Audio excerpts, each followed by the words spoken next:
बिहार में असेंबली चुनाव होने हैं और इस चुनावी मौसम में इन दिनों इफ्तार पार्टी भी जोरों शोरों से जारी है। सभी सियासी जमात इफ्तार पार्टी का इनेकाद कर रही हैं और इसी कड़ी में वजीर आला नीतीश कुमार की हिदायत पर जेडीयू की जानिब से पटना के हज भवन में इफ्तार पार्टी का इनेकाद किया गया।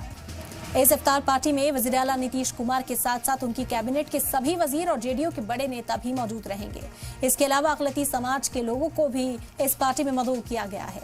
साथ ही एनडीए के इत्तेहादी जमातों के लीडरान भी इस प्रोग्राम में शरीक होंगे। लेकिन इस इफ्तार पार्टी को लेकर एक बड़ा सवाल यह है कि क्या मुस्लिम तंजीम इस इफ्तार पार्टी में शिरकत करेंगे या फिर पिछली बार की तरह इसका बॉयकॉट किया जाएगा। हालांकि कुछ मुस्लिम समाज के लोगों ने सीएम हाउस पर मुनक़िद इफ्तार पार्टी में शामिल हुए। अब सवाल यह है कि क्या इस बार नीतीश की इफ्तार पार्टी में मुसलमान शामिल होंगे? क्या नीतीश नाराजगी को दूर कर पाएंगे या वक्फ बिल को लेकर मुस्लिम तंजीमों की नाराजगी का सिलसिला जारी रहेगा? तो एक बार फिर से एक इनिशिएटिव नीतीश कुमार की ओर से लिया गया है। हालांकि नाराजगी इस बात को लेकर थी क्योंकि पहले ही उन्हें वक्फ बिल के खिलाफ जो मुजाहरा था उसमें इन्वाइट किया गया था, लेकिन नीतीश कुमार की ओर से कोई भी नहीं पहुंचा उनकी पार्टी की ओर से, जिसके बाद नाराजगी देखने को मिली। मुस्लिम तंजीमों ने इफ्तार पार्टी का बॉयकॉट किया था, वो लोग नहीं पहुंचे थे और उसके बाद आज एक बार फिर से इफ्तार पार्टी का एहतमाम किया जा रहा है। बताया गया कि नीतीश कुमार के साथ साथ उनके कैबिनेट के तमाम वजीर शामिल होंगे। जेडीयू के बड़े नेता इस इफ्तार पार्टी में हिस्सा लेने के लिए पहुंचेंगे। तो अब देखना होगा कि जो नाराजगी मुस्लिम तंजीमों में थी वो दूर हो पाई है या फिर नहीं।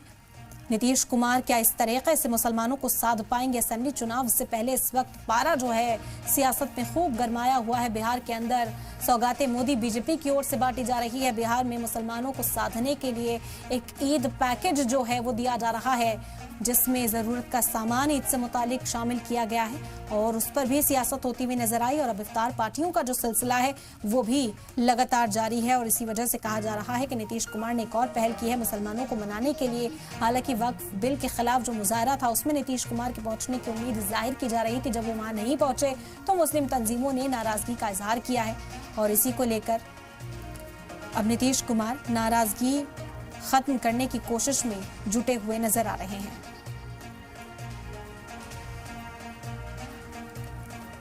तो यह जानकारी इस वक्त आप तक पहुंचा रहे हैं नीतीश कुमार बिहार में एक बार फिर मुसलमानों को साधने की कोशिश में जुटे हुए हैं।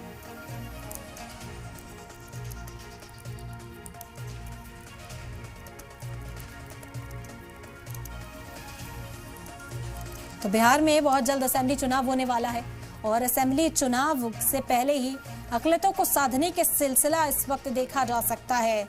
कहा जा रहा है कि इससे पहले जो इफ्तार पार्टी नीतीश कुमार ने बुलाई थी, इफ्तार पार्टी का इनविटेशन दिया गया था, उसमें मुस्लिम तंजीमें नहीं पहुंची थी और इस बात ने नीतीश कुमार की फिक्र को बढ़ा दिया है। असेंबली चुनाव है, ऐसे में कोई भी नुकसान यहां पर नीतीश कुमार उठाना नहीं चाहते। इसी वजह से एक बार फिर से जेडीयू की ओर से इस पार्टी का एहतमाम किया जा रहा है और ये भी कहा गया कि नीतीश कुमार की कैबिनेट के तमाम वज़रा इसमें शामिल होने के लिए पहुंचेंगे, यानी कि बीजेपी के भी कई लीडरान इस मीटिंग में, इस इफ्तार पार्टी में शिरकत करने के लिए यहाँ पर मौजूद रहेंगे। और इसके अलावा अक़लियती तबके के लोगों को बड़ी तादाद में इनवाइट किया गया है। अब देखना होगा कि क्या वो लोग पहुँचते हैं। असेंबली चुनाव से पहले इफ्तार पार्टियों का दौर देखा जा रहा है। सभी अपनी अपनी तरफ अक़लियतों को खींचते हुए दिखाई दे रहे हैं। एक बड़ा वोट बैंक अक़लियतों का बिहार चुनाव पर असर डालता है और इसी वजह से उसे साधने की कवायद तेज हो गई है। बीजेपी अपने तरीके से सौगातें मोदी के जरिए मुसलमानों को साध रही है, वहीं इफ्तार पार्टी की खींचतान आरजेडी और जेडीयू के बीच देखने को मिल रही है।